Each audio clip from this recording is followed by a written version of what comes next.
আপনারা ক্ষমতায় এলে তৃণমূলের কোন কোন জিনিসগুলো আপনার মনে হয় যে বন্ধ হওয়া উচিত, বন্ধ হবে, এবং বাংলার জন্য কি কি ভালো করতে পারবেন? পশ্চিমবাংলাকে ধুয়ে পুঁছে সাফ করে একটা নতুন পশ্চিমবাংলা আনতে হবে। এত বাজে জায়গায় চলে গেছে। রিলিজিয়াস রেসপেক্টগুলো ছিল, এখন সেটা দাদাগিরিতে পরিণত হয়ে গেছে। স্কুলে শিক্ষক নেই, পড়াশোনা শিখে উঠে গেছে। আর মাদ্রাসার সার্টিফিকেট তো অ্যাকসেপ্টেড নয়। তো আপনি কি চাইছেন? ইনডাইরেক্টলি কি বলতে চাইছেন? এদেরও পড়াশোনা কমপ্লিট হচ্ছে না। আগে থেকেই বলে রাখি, বিজেপি ভারতীয় মুসলমানদের বিরুদ্ধে নয়। বিজেপি কোথায় ডিফারেন্ট যে কারণে আপনি তৃণমূল কিংবা সিপিএম এর বদলে বা তাদেরকে ছেড়ে তাদের সঙ্গ ত্যাগ করে বিজেপিতে এলেন, অ্যাটলিস্ট ফর ওয়েস্ট বেঙ্গল? দেখুন, প্রথম কথা কি, বিজেপি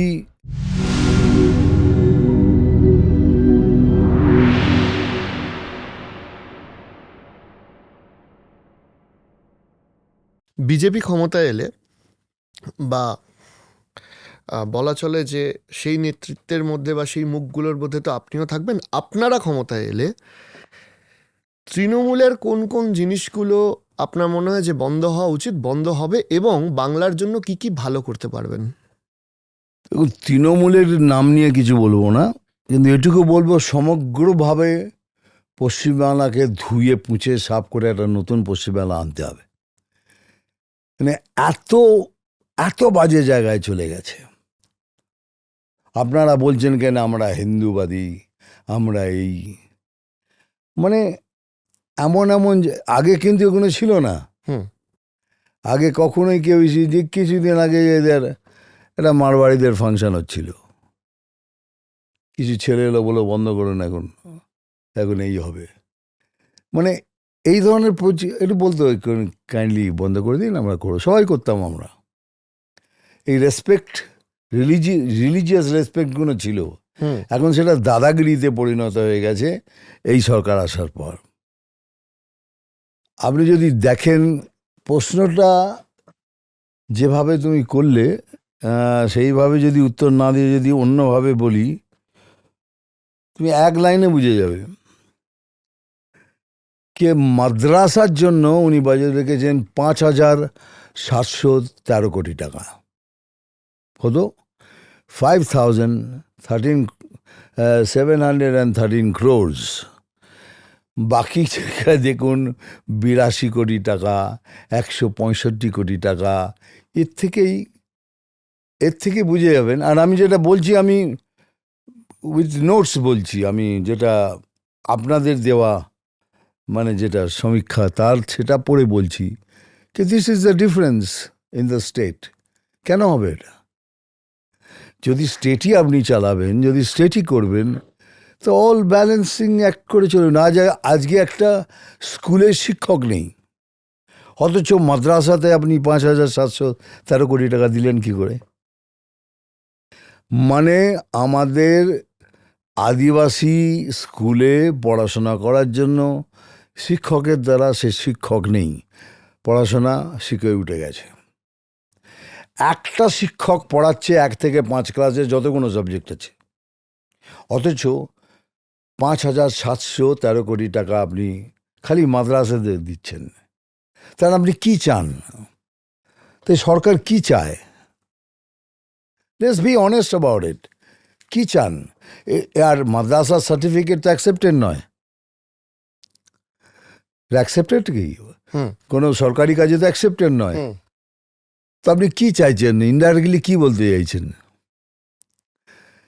এদেরও পড়াশোনা কমপ্লিট হচ্ছে না। মাদ্রাসায় আপনাকে রিলিজিয়াসলি খুব ভালো জিনিস, আমিও বলছি খুব ভালো, চলুন, কিন্তু তাদের ফিউচার কি? কিন্তু তাদের ফিউচার নিয়ে আপনি ভাবছেন না। তার পেছনে যে প্ল্যানটা, সেইটা ভীষণ ডেঞ্জারাস, সেইটাতে আমি অবজেকশন নিচ্ছি। আপনি কি বলেন, প্ল্যানটা কি? Plan nothing else, Islamic state Trinamool বানাচ্ছে ইনডাইরেক্টলি। এখন এর বুঝতে পারছি না, পরে বুঝবেন। কারণ লাস্ট টাইম যখন জিতেছিল, আপনি তো পড়েইছিলেন সব জায়গায়, আমরা এটাকে ইসলামিক স্টেট করে দেবো। কারা করবে? আগে থেকেই বলে রাখি, বিজেপি কিন্তু মুসলমানদের বিরুদ্ধে নয়। বিজেপি ভারতীয় মুসলমানদের বিরুদ্ধে নয়। বিজেপি তাদের বিরুদ্ধে যারা এই দেশে থেকে এই দেশের ক্ষতি চায়, আমরা তাদের বিরুদ্ধে। সেখানে as an Indian, as a Bangali লোকে কেন আমি ফিল করব না? এটা তো আমার দেশ। আমার দেশের যদি আপনি ক্ষতি করেন তাহলে আমি দুঃখ পাবো না? কিন্তু বারবার করে বলেছি, স্টেজে বলেছি, এখনো বলছি, বিজেপি ইজ নট এগেনস্ট মুসলিম। এই বিজেপির তাহলে মুসলিমদের নিয়ে অবস্থানটা কি? একদম ক্লিয়ার। যারা ভারতীয় মুসলিম, যারা এই দেশকে ভালোবাসে, তা দে আর উইথ আস। তাদের জন্য যা করছি আমরা, তাদের জিজ্ঞেস করে দেখুন, hmm they get maximum benefits. আর বিজেপি যদি আসে, হুম এইসব মুখ ধোয়ানো, চোখ ধোয়ানো ভালোবাসা দেখাবো না মুসলমানদের জন্য। পরিষ্কারভাবে, শুদ্ধভাবে যেটা ভালোবাসা হয়, আপনারা চোখের সামনে দেখতে পাবেন যে মুসলমানদের জন্য বিজেপি কি করছে। রাইট। আমি আপনাকে এই সূত্র ধরে জিজ্ঞেস করছি দুটো প্রশ্ন, দুটো কনটেক্সটে। প্রথম কনটেক্সট হচ্ছে, আপনি বলছেন ভারতীয় মুসলমানদের পক্ষে, সেই সময় দাঁড়িয়ে আপনার দলের বিরোধী দলনেতা বলছেন যে মুসলিম বিধায়করা এলে আমি বিধানসভা থেকে চ্যাংদোলা করে বার করে দেবো। আবার কিছু ক্ষেত্রে বিচ্ছিন্ন ঘটনা হলেও সত্যি যে গরুর মাংস রাখা বা খাওয়ার অপরাধে আমাদের রাজ্যে না হলেও বিভিন্ন রাজ্যে মুসলিমদের হেনস্থা, কিছু ক্ষেত্রে খুনও হতে হয়েছে। তাহলে এই দুটোকে আমি মেলাবো কি করে শুধুমাত্র ডেভেলপমেন্টের কোশ্চেন? দেখুন, এটা খুব রিলিজিয়াসলি খুব টাচি ব্যাপার। গরুর মাংসটা খুব, যেমন আমাদের জন্য খুবই টাচি ব্যাপার। শুয়োরের মাংসের এইটা গল্পটা শুনেছেন? শোনেননি তো? তখন আপনি কি বলবেন? কিন্তু দেখুন, আমরা সেই রেসপেক্টটা করি। শুয়োরের মাংস না খাওয়া উচিত, বিকজ ই হালাল হয়, তো ওই রেসপেক্টটা আমরা করি, আমরা খাই না। কিন্তু আমরা দেখুন, এটা খুব টাচি ব্যাপার। আপনি খান তো আপনি খারাপ, আমি এসব কিছু বলতে চাই না, কেন, সরি, এগুলো আমার কাছে খুব টাচি লাগে। তো এটা খুব টাচি ব্যাপার, ধর্মীয় ব্যাপার, ওসব ব্যাপারে আমি কথা বলবো না। ধর্মের ব্যাপারে আই এম টোটালি ব্ল্যাঙ্ক, কোনো কথা বলবো। একটা সময়ে সিপিআইএমের বহু নেতার সাথে, বা বিশেষ করে সুভাষ চক্রবর্তী বা জ্যোতি বসুর সাথে আপনার সখ্যতা, পরবর্তীকালে ক্ষমতায় থাকা তৃণমূলের সাথে সখ্যতা, তারপরে যখন প্রায় 21 সালে সবাই ধরে নিয়েছিল তৃণমূল যায় যায়, তখন আপনি বিজেপিতে জয়েন করলেন। আপনার কি মনে হয় যে এই যে দুটো দল, এই দুটো দলের বদলে বিজেপি কোথায় ডিফারেন্ট, যে কারণে আপনি তৃণমূল কিংবা সিপিএমের বদলে বা তাদেরকে ছেড়ে তাদের সঙ্গ ত্যাগ করে বিজেপিতে এলেন, অ্যাটলিস্ট ফর ওয়েস্ট বেঙ্গল? দেখুন, প্রথম কথা কি, বিজেপি ইজ দ্য স্ট্রংগেস্ট বিরোধী দল বলতে পারেন। হুম কেন সবাই বিজেপিকে হারাতে চায়।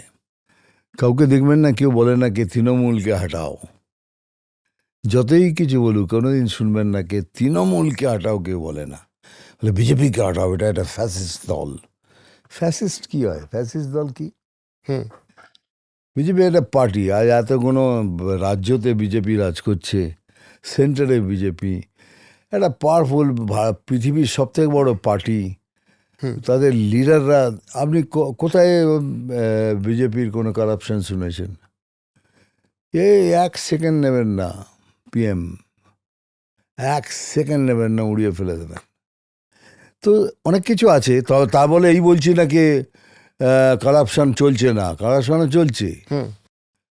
যেমন আগে বলতাম কে আমি খাবো না, খেতেও দেবো না, তৃণমূলকে বলতাম। এখন আমি বিজেপিদের নিজের লোকদেরও বলি, খাবো না আর তোদেরও খেতে দেবো না। মানে অনেক বড় কথা বললাম।